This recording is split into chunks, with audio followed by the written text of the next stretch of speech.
Assalamualaikum guys, Hari Zon di sini. Abang Zon nak ucap terima kasih banyak kepada semua para subscribers dan para sokongan Abang Zon, kerana Abang Zon dah dapat 100k subscribers. So Abang Zon nak ucap terima kasih banyak kepada semua subscribers Abang Zon yang support Abang Zon sehingga Abang Zon telah berjaya. So sedikit update untuk apa Abang Zon akan buat selepas Abang Zon dapat 100k subscribers.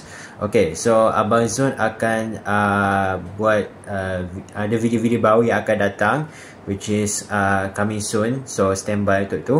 And video Q&A Abang Zon akan try buat tu bila Abang Zon ada free time lah ya. So sekarang ni Abang Zon tengah sibuk.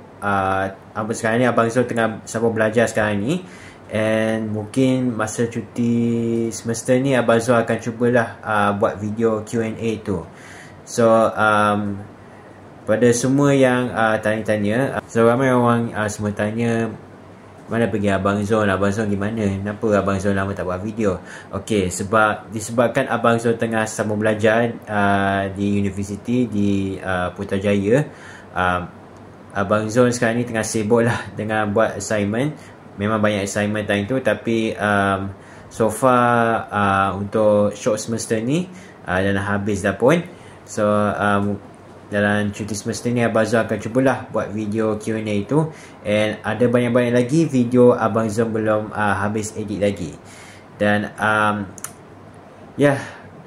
abang, itu sajalah untuk video, just a video announcement je.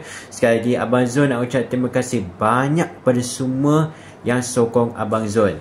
So terima kasih banyak kepada semua penyokong-penyokong Abang Zon.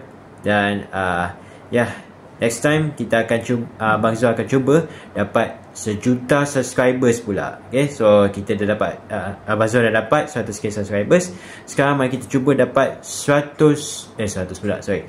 juta subscribers. Okay, kalau boleh tekan like, share, komen dan subscribe, dan tekan loceng notifikasi tu, so korang tak akan terlepas video-video baru yang akan upload pada channel ini.